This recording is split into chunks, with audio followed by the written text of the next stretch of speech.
Carmen de Areco, noviembre 5 de 1921. Señor Joaquín Trincado. Buenos Aires, estimado señor, recibí sus cartas del 15 y 31, esta última pidiéndome que le diga algo sobre el fenómeno de Giles. El fenómeno ese es una verdad y según se dice por quien le ha visto, que cuando fue el cura de esta, el espíritu corrió a todos en la capilla y con insultos los echó y les apagó, las velas y otras demostraciones que ocultan cuanto pueden, pero se oye hablar y obra el espíritu solo cuando están dos hijitos pequeños, puestero de la estancia. Ellos les sirven de mediums, pero le diré, señor Trincado, que en unas cosas exageran y otras las ocultan, pero de todos modos el fenómeno se produce. No teniendo esta otro objeto que poner en su conocimiento lo que antecede, espera siempre sus gratas noticias y queda de acta. Y S.S. Juana Cardoso, queda, pues, probado que el fenómeno es real. Más abultado, menos aclarado o con mucho encubierto, existe. La estancia en estos momentos está abandonada y no es esto lo que se propuso. El espíritu que obró el fenómeno obrado, como dice en la carta breve mi consultada Cardoso. La de Tarei aún tiene más valor, porque confirma el fenómeno siendo casi profano en espiritismo, sin que sea del todo materialista, pero tampoco religioso, por eso acoge, aunque dudando, los rumores sobre magia y culpa a los curas por el hecho de ser ellos los que prohíben la entrada a los reporteros y todos los que pueden estudiar el fenómeno. El motivo no es otro sino su fracaso en sus exorcismos, misas y sacramentos, que descubren sus falacias. Nosotros, en nuestro perfecto derecho, nos hemos interesado y nada, ni nadie, puede descubrir sus fines más que el espíritu protagonista. No hemos evocado a Rositer, pero hemos requerido a los consejeros del gobierno del espiritismo, bajo cuyo conocimiento y orden o consentimiento solamente se operan todos los fenómenos de estudio y de justicia, y este pertenece a los de justicia. Estamos reunidos en consejo el lunes 28 de noviembre y nos es traído a posesión el espíritu del protagonista Rositer y archivamos lo que debemos de su confesión, un tanto libre en su lenguaje y ello hará más fe, desde que la medium tiene dos grandes garantías que la absuelven de cargos, mi cultura y educación y estar en consejo, en el que solo los consejeros tienen voz y gobierno y solo si ellos introducen un otro germano, por justicia y bien de la causa, lo que sucede muy raras veces y está en la segunda en 10 años que semanalmente hay sesiones de consejo. Abierta la sesión, como de costumbre, no hay más que 2 secretarios, 2 asesores, la medium y vuestro servidor. La medium empezó a rechazar, pues no conociendo ella el espíritu que ha de tomar, o siendo de fluidos pesados, no lo tomará más que cuando alguno de los consejeros se lo envuelven para dejarlo en posesión, cualidad que expongo gustoso, para justificación de la medium, y no tanto por ella, cuanto porque sea lección para todos los mediums, y antes consientan hasta la desencarnación, que ceder a la mistificación, pero jamás a la superchería a costa de todo. Posesionada, pues, la medium dice, me han jorobado. ¿Por qué me traen aquí entre gente grave? Y dicen que hay libertad. No pude divertirme como hombre, ni me dejan divertir como espíritu. Dicen que soy mal educado, yo no tuve colegio, pero la educación es otra. ¿De modo que te diste cuenta de tu estado? ¿Y si yo no te contestara? ¿Qué sé yo quién eres tú? Aquí veo gente grave y a mí me gusta la alegría y, bueno es que estés alegre, porque es la alegría la demostración de la tranquilidad de la conciencia. Mira, tú razonas, contigo se puede hablar y aunque yo estoy borracho, muy borracho, ya sabes que esto toca a la materia y yo, no tengo ya aquel fardo, que no me sirvió tan mal. Sí, hermano, maestro, juez. Ja, ja, ja, también estos están borrachos, se ponen graves, bueno, bueno. Que diga juez, maestro o hermano, basta, hermano. Bien, hermano, pues, sí, me di cuenta hace rato de un estado. Dime, hermano Rositer, si no te es penoso, ¿puedes reconocer cómo desencarnaste? No me da pena, tantas veces lo hemos hecho ya. Bien, entonces, ¿quién es el mal educado? Los que lo llaman a otro. ¿Quieres decirnos todo lo que te has propuesto en estas demostraciones? En una palabra, sería divertirme, pero hay otras cosas. Aquí trabajar mucho, pagar mal, y cómo aguantar alegre, pues poniendo a la materia siempre en pedo, nada siente. Pero eso embrutece. Sí, por eso me di a la bebida, y aunque la materia estaba en pedo, el espíritu tenía luz. Yo di una broma primero, y como se pusiera serio mi patrón y me tirara un balazo, que no me hirió, ya comprendes que hablo después de ahogado, dije, anda, esto es divertido. ¡Pum! Y nada, ya tengo diversión, pero viene un fraile, esto ya no es broma. Qué feo es eso tener que vérselas con un fraile, cuando uno ha sido fraile. Y, una misa al que está en pedo, lindo, esto ya es divertido, a divertir, pues, tirón por un lado, pellizco por otro, gritos de borracho, insultos de hombre alegre, cristos por tierra, apagamientos de velas y, corridas con volterretas. Ja, qué divertido era aquello. Pero, qué miedo, viene policía, hago ruido, tiemblo piernas vigilantes, y, un golpecito en brazo, ya egofó, tirar revólver y corren y dan trabajo lavanderas, yo me divierto. Vienen curas, vienen frailes, yo recuerdo que soy fraile y allá cada burro come en su pesebre, pero no hay misa, rezan rosario. Padre nuestro, pobre gringo que morrió, la P. Y siguen pobre gringo que morrió ahogado, mienten, morrió en pedo. Y siguen, Padre nuestro, perdónalo, ¿cómo? Que te perdone tu madre. Yo no debe nada, yo tomaba whisky, lo bebía y lo pagaba, por eso trabajaba, no tienen que perdonar al gringo nada. De todos modos, hermanito, ¿qué te has propuesto? Yo, divertirme a costa curas y frailes. ¿No has tenido en cuenta que estudian los hombres en el fenómeno? Si no piensan. Antes sé, que estudian. Piensan que me llevaron al hoyo, qué ignorantes. Mi cuerpo lo llevaron, lo enterraron, llovió mucho, yo reía y más reía. Me dicen frailes, pobre gringo, no piensas que murió, no piensas que tienes castigo. Si tengo castigo que no me dejan divertir, ni vivo, ni muerto. Yo quiero farrear curas, frailes, policía y tontos. Pero óyeme, hermanito, yo te he visto hace 2 noches que llevabas en posesión una mujer por las calles de Giles. Sí, yo buscaba cura, pero dejé pobre mujer, que tomaban por loca. Entonces, ¿por qué no te quedas en la ciudad y aquí puedes hacer muchas cosas y hacer correr las gentes? Yo no gusto, porque tomarían loco al medium, yo solo quiere farrear curas. En ciudad haría mal y yo no quiere traer mal. ¿Y tú, compañero? La P, somos, amigos, está más en pedo que yo. Vaya, yo me va. Aún no, hermanito. ¿Tú no te asustas? No. ¿Estos tampoco? ¿De quién tienen que asustarse? ¿Verdad? Yo no te hace nada, yo no te roba nada, yo no te insulta nada. Yo quiere divertirme con curas. Yo quiere enseñar que vale más un gringo en pedo, que un cura y sacramentos. ¿Pero tuviste ese pensamiento? Yo no piensa más que tenía que farrear contra religión, porque yo, teniendo luz, me equivocaron, fui fraile y me ha hecho delitos. Quiero pagar y pago. Bien, Rositer, continúa tus trabajos. Si no puede, porque ya me han llevado los niños y yo no quiere tomar. Grandes, porque toman locos. ¿De modo que han retirado a los niños? Todos se han marchado, el patrón, puestero, todos dicen, el gringo nos fastidió. Entonces quiere decir que desde el primer momento, ¿te diste cuenta de tu estado?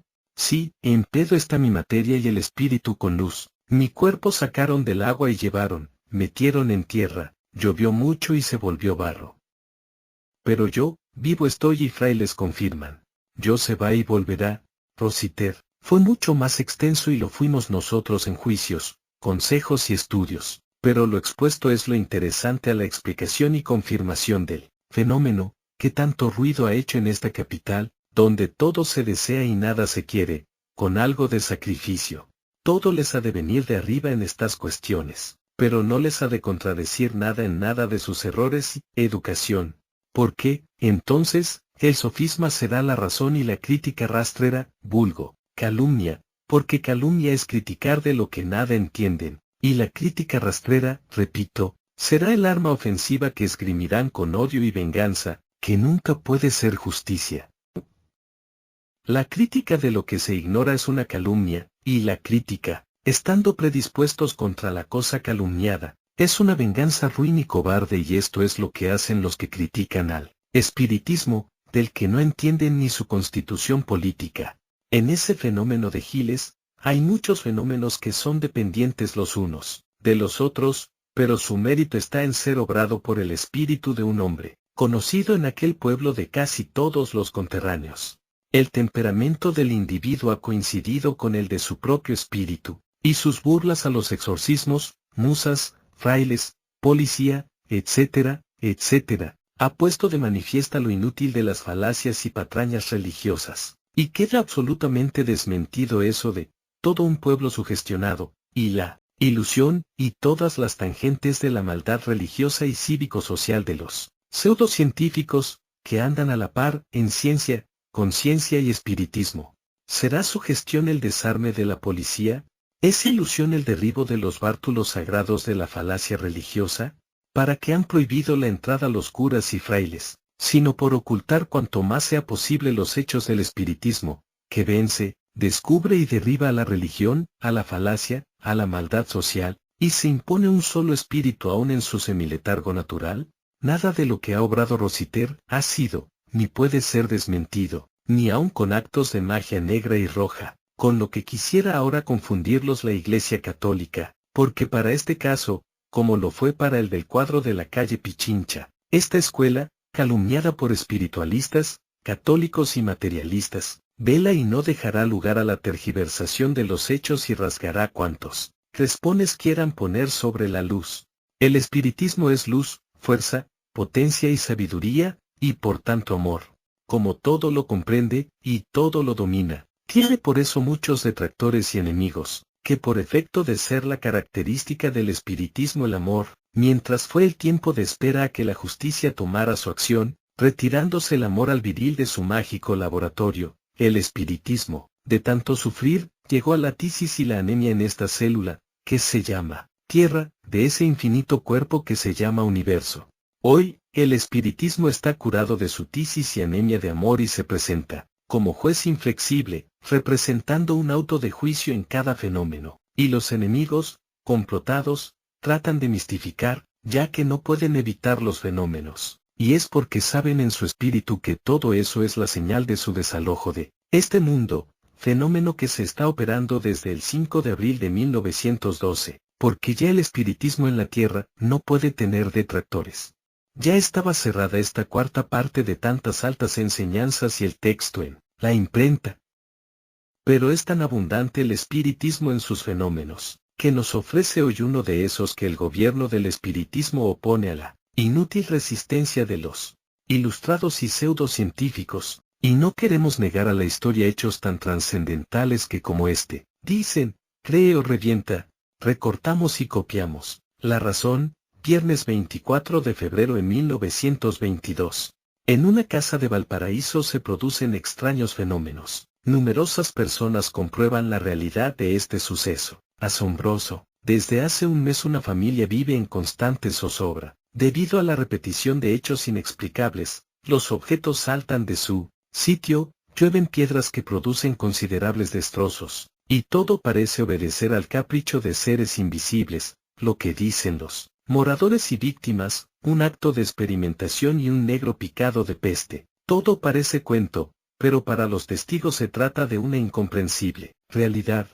Un hecho extraño, de esos que de tiempo en tiempo alucinan la imaginación de las gentes, acaba de producirse en Valparaíso, con la agravante de que en esta ocasión, al contrario de lo que ocurriera hace poco en San Andrés de Giles, los espíritus que producen la alarma, no parecen tan reservados como el del famoso irlandés de Marras. En este caso, según el relato que hace sobre el particular El Mercurio, de Valparaíso, en su edición del 21 del corriente, son numerosas las personas que han podido comprobar la realidad del fenómeno.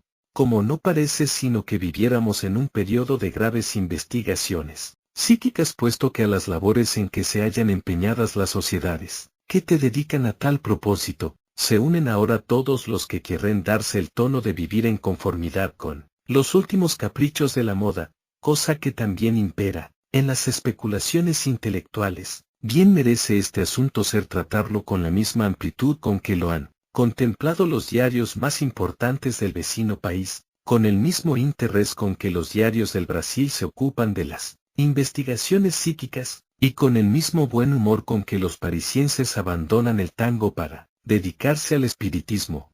Para no pecar de parcos ni de exagerados, vamos, pues, a limitarnos a la transcripción de lo que el mencionado diario chileno dice sobre este asunto que tanto ha conmovido a la sociedad portería del vecino país. Dice así el Mercurio. Ayer por la tarde, uno de nuestros redactores recibió la noticia de que el barrio de Playa Ancha, en una casa donde se han reunido últimamente algunos caballeros que hacen experiencias de espiritismo, estaban ocurriendo fenómenos sumamente extraños, de los cuales era posible nos cercioramos personalmente. Por impulso de curiosidad nos trasladamos a las 18:30 a dicha casa, deseosos de transmitir a nuestros lectores, con la más absoluta fidelidad, lo que nuestros ojos pudieran observar, y lo que nuestros sentidos en general pudieran certificar, con natural incredulidad sobre fenómenos misteriosos, que no tienen una demostración científica, de comprobación física. Llegamos como meros informadores o curiosos a verificar la pintoresca versión que se nos relataba.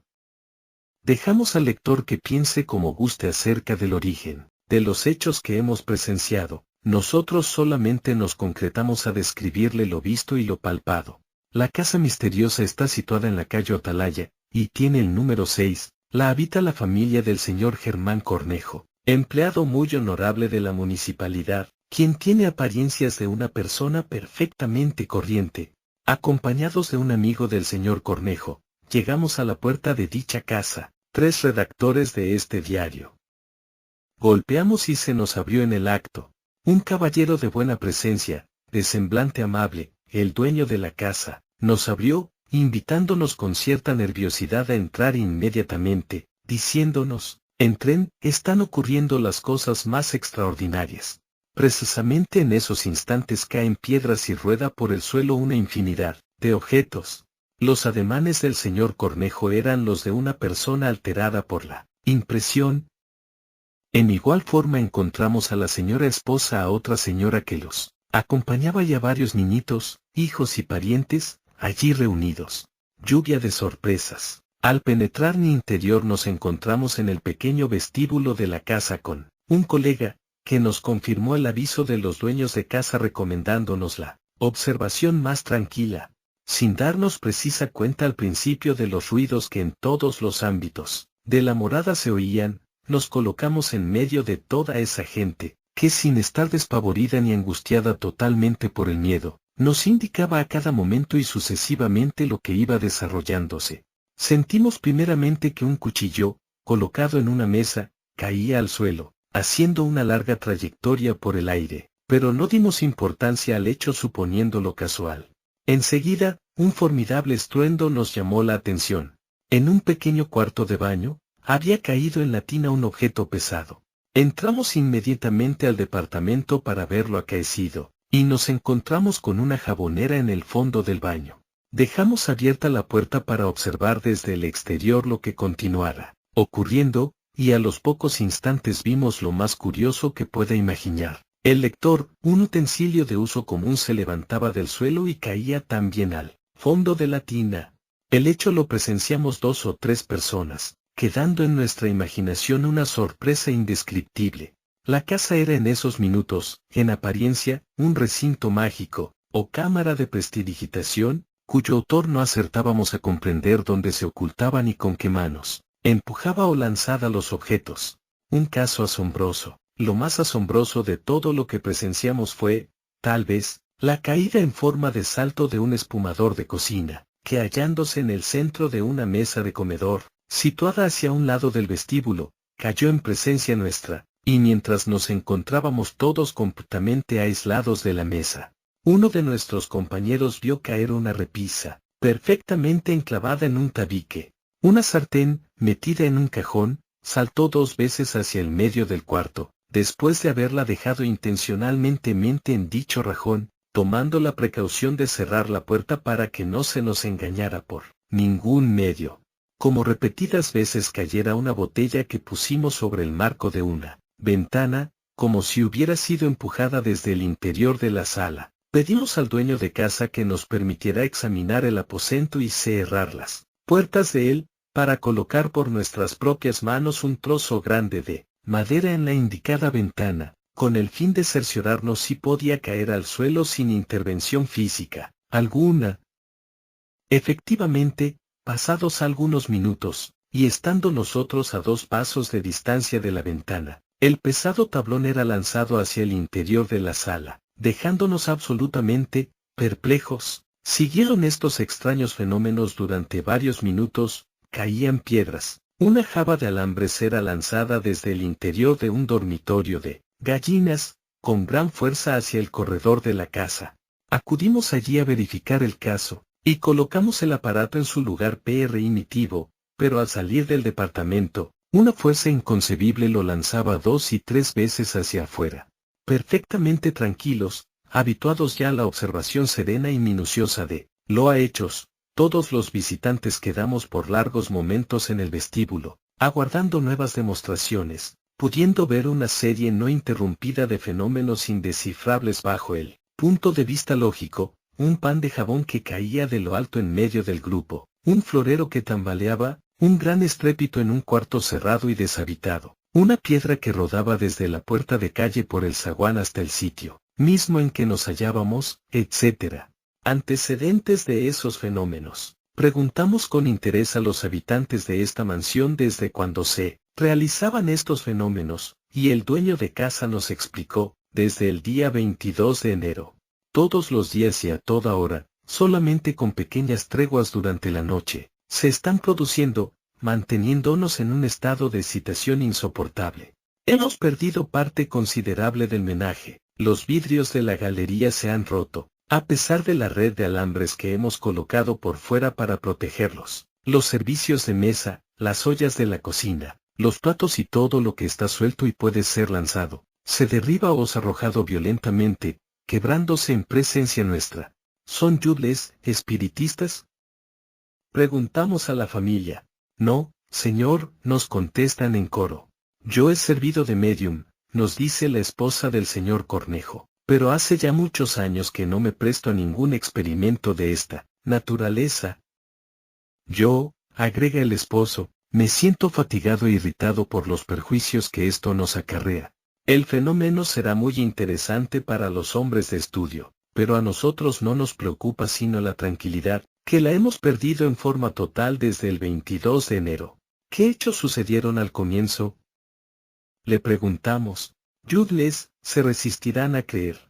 Nos dice el señor Cornejo, pero como ya han visto por sus propios ojos, les contaré. Una noche, la del 22 de enero, nos encontrábamos en la sala conversando en familia. De repente se cayó un macetero colocado en una mesita de 3 columnas. Sin espanto alguno, creímos en un movimiento del suelo y quisimos volverlo a su situación. Entonces vimos que una de las columnas de la mesita que sustentaba el macetero, se desprendía de su sitio y oscilando levemente se ponía perpendicularmente en medio de la sala, como si una mano invisible la pusiera con gran cuidado.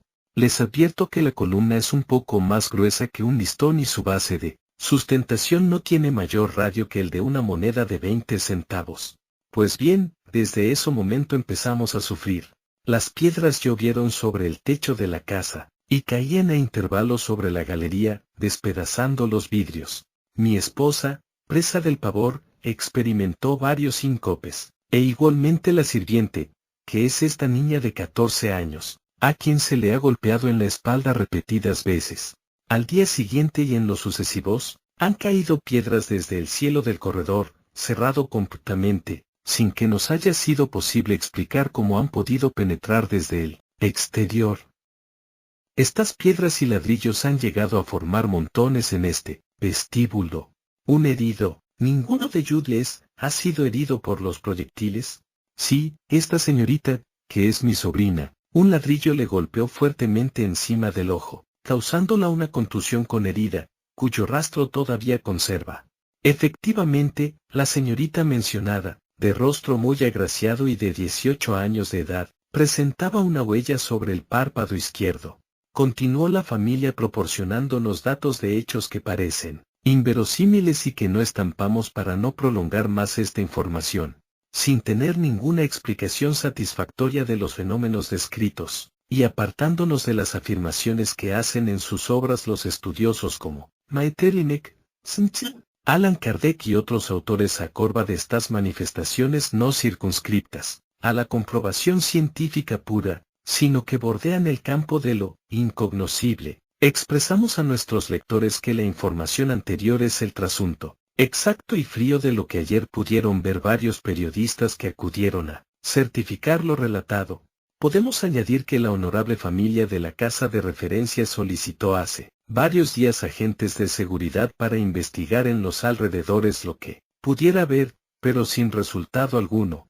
Por ahora, los fenómenos que acontecen son interiores y no tienen agente visible que los pueda producir. Un experimento, un conocido caballero, cuyo nombre no estamos autorizados para darlo a conocer, que ha hecho pacientes estudios sobre las ciencias psíquicas y posee comprobadas condiciones hipnóticas, tuvo anteayer conocimiento de estos fenómenos y, junto con un amigo y un medium, se constituyó en la casa indicada, a fin de conocer por medio de ahí los procedimientos espiritistas, algo que pudiera dar la clave del misterio. Dicho señor, con quien conversamos ayer largamente sobre este asunto, nos dijo que había logrado presenciar, también, muchos fenómenos como los observados más tarde por nosotros. El medium que llevaba fue hipnotizado y su primer acto durante el sueño hipnótico fue lanzarse sobre la pequeñuela empleada de la casa, con ademán de estrangularla, lo que fue necesario impedir a viva fuerza. Según nos lo explicaba nuestro interlocutor, el medium obraba posesionado por el espíritu que dirige todos los fenómenos que se producen en la casa, un negro picado de peste. Después fue sometida al sueño hipnótico la pequeña sirvienta, la cual, requerida por el origen del fenómeno, dijo que veía a un negro picado de peste que la miraba con ojos amenazadores y que se llamaba Julio. Inútil fue preguntarle mayores detalles de la visión, porque no pudo darlos. Al despertarla, la chica dijo que sentía una terrible opresión a la garganta, como si tratasen de ahorcarla, por lo que fue necesario someterla nuevamente al influjo hipnótico para quitarle esta idea. Nuestro informante terminó diciéndonos que dichos fenómenos, por presentarse de un modo tan continuo y en tanta magnitud, ofrecen un extenso campo de acción para los investigadores de las fuerzas ocultas. ¿Qué dicen los negadores? ¿Existe o no existe el espiritismo?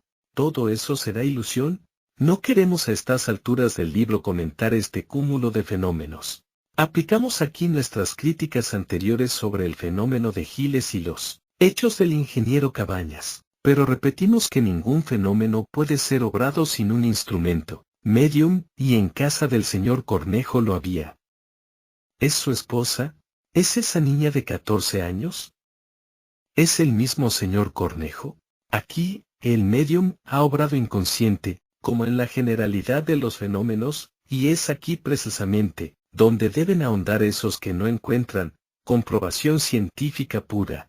Ya hemos probado que el espiritismo es ciencia, sabiduría. ¿Y cómo quieren que se someta el más al menos?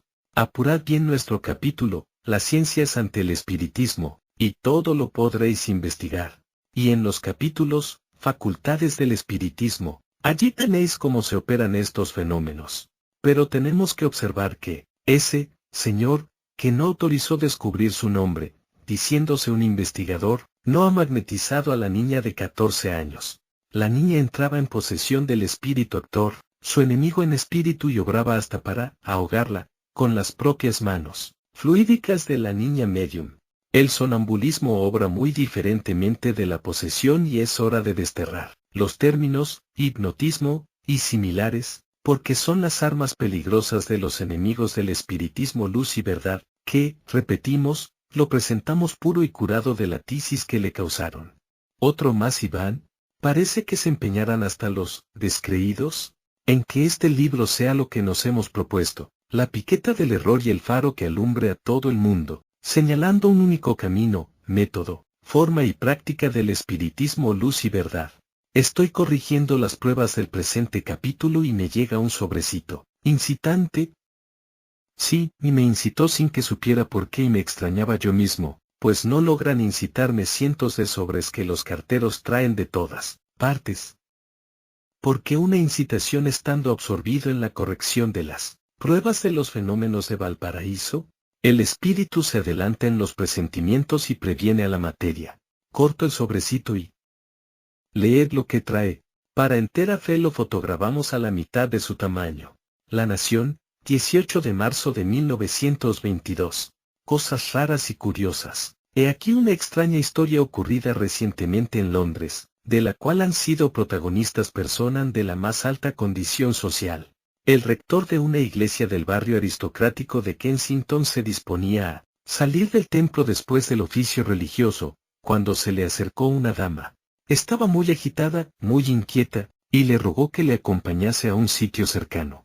«Hay en este momento», dijo la señora, «un caballero en trance de muerte. Está preocupadísimo por el estado de su alma y desea vivamente el auxilio espiritual de usted antes de morir». El clérigo siguió a la señora sin pronunciar palabra. Un automóvil de alquiler los esperaba. En él montaron y a los pocos momentos se detenía el coche delante de un hermoso palacio. La dama, más inquieta cada vez, rogó al sacerdote que penetrara sin tardar. Saltó del automóvil el pastor de almas y llamó a la puerta del hotel. Salieron a abrir y el sacerdote preguntó, ¿vive aquí MRX? Sí, señor. Es sabido que está gravemente enfermo y que ha enviado a una persona a buscarme. El criado que había salido a abrir se mostró estupefacto ante la noticia y contestó que su señor se encontraba a las 1000 maravillas. Pero, repuso el clérigo volviéndose para buscar a la dama, ¿dónde está la señora que venía conmigo? Se quedó a su vez sorprendido y con la boca abierta. El coche y la dama habían desaparecido. El criado no pudo menos de creer que el buen eclesiástico se había vuelto loco, o era un bromista, y ya iba a darle con la puerta en las narices, cuando el dueño de la casa se presentó casualmente en el vestíbulo de su palacio, y al oír la conversación que sostenían el criado y el recién venido, quiso enterarse de lo que pasaba. El sacerdote le puso al corriente de todo y le dio las señas personales de la persona que había ido a buscarle. No recuerdo conocer a nadie de esas señas, dijo el moribundo, pero eso no obsta para que me conceda usted el honor de pasar. Pasó el recién llegado. A los pocos momentos estaban ambos sentados en un saloncito. El dueño de la casa dijo a su huésped, «Es muy extraño que haya sido usted invitado a visitar esta casa de modo tan misterioso. Pero la verdad es que, aunque mi conducta es correctísima, tengo desde hace algún tiempo grandes inquietudes acerca del estado de mi alma, y tuve muchas veces el propósito de ir a verlo a OST para hacerle esa confesión y pedirle consejo. Ahora que se encuentra usted aquí, podemos dejar a un lado, si le parece, este incidente en virtud del cual nos encontramos uno frente a otro. Dejémoslo de lado si usted lo estima necesario». «Sí, señor». Y comencemos esas revelaciones que descargaran mi conciencia. Después de haber conversado durante una hora, los dos hombres se separaron, citándose para el día siguiente por la mañana en la iglesia. Pero, MRX no acudió a la cita y el clérigo, intrigado, volvió al palacio en que había estado el día antes para conocer la causa de esa falta. Ahí encontró, como el día anterior, al mismo criado, que dijo al eclesiástico, lleno de pesar, que su amo había fallecido el día anterior, 10 minutos después de haber salido el sacerdote de la casa. Muy emocionado, se hizo llevar el sorprendido clérigo al lado del difunto, y lo primero en que tropezó su vista al penetrar en la estancia mortuoria fue, sobre un sofá, el retrato de la dama que había ido la víspera a buscarle a la iglesia. ¿Y esta señora?, preguntó el sacerdote al criado, indicándole el retrato. «¿Esta señora?», repuso el criado, «es la mujer de mi amo, que murió hace ya más de 15 años. Gracias, hermano, descreído. No podía despreciar tan magnífico regalo, más precioso que el más valioso diamante, y lo engasto en este rico tejido de fenómenos. Y ya que guardáis anónimo vuestro nombre, imprimo fotograbado vuestro puño y letra como irrefutable prueba de que hasta los descreídos, cuando como vos, son francos, leales e ilustrados, reconocen mis doctrinas y a mi causa. Gracias.